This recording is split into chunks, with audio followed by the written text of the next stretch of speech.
நடு இரவில் பொன்முடி எடுத்த விபரீத முடிவு. அதிர்ச்சியில் ஸ்டாலின், கண்ணீரில் ஒட்டுமொத்த திமுகவினர். திமுகவில் முக்கிய பொறுப்பில் வகித்து வந்த பொன்முடி அவர்களுக்கு சொத்து குவிப்பு வழக்கில் குற்றவாளி என்று கூறி அவருக்கு 3 ஆண்டு சிறை தண்டனை கொடுக்கப்பட்டது.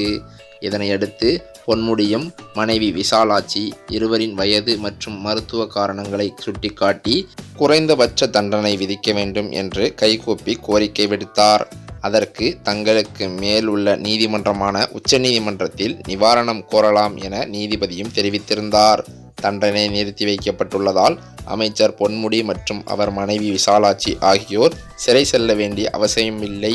இருப்பினும் அமைச்சர் பொன்முடி எம்எல்ஏவாக பதவி வகிக்கும் தகுதியை இழந்துவிட்டார்.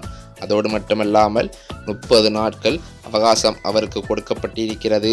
அதுவரை உயர்நீதிமன்ற தீர்ப்பு நிறுத்தி வைக்கப்பட்டுள்ளதாகவும் சொல்லப்படுகிறது. எல்லா சமயமும் இதுபோல தீர்ப்புகள் 30 நாட்கள் எல்லாம் நிறுத்தி வைக்கப்படாது. சில சமயம் 1 நாள் 2 நாள் அதிகபட்சம் 1 வாரம் நிறுத்தி வைக்கப்படும். ஆனால் பொன்முடிக்கு 30 நாட்கள் அவகாசம் கொடுக்கப்பட்டிருக்கிறது. இதற்கு ஒரு காரணம் கோர்ட்டில் அவர் இறங்கி வைந்து கையெடுத்து கும்பிட்டு வைத்த கோரிக்கைதான். அதோடு இல்லாமல் அவர் கோர்ட்டில் ஆஜரானது. அவர் கோர்ட்டிற்கு வரலாம் அல்லது வீடியோ காலில் ஆஜராகலாம் என்றுதான் நீதிபதி குறிப்பிட்டிருந்தார். ஆனாலோ பொன்முடி நேற்றைய முதல் நாள் இரவு கோர்ட்டில் ஆஜராகும் முடிவை எடுத்திருந்தார்.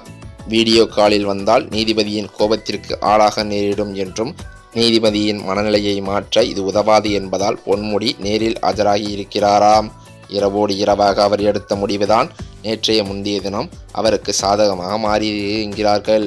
சொத்து குவிப்பு வழக்கில் குற்றவாளி என அவர் அறிவிக்கப்பட்ட அமைச்சர் பொன்முடி மற்றும் அவரது மனைவி விசாலாட்சி ஆகியோருக்கு தலா 3 ஆண்டுகள் சிறை தண்டனையும் 50 லட்சம் ரூபாய் அபராதமும் விதித்து சென்னை உயர்நீதிமன்றம் தீர்ப்பளித்தது.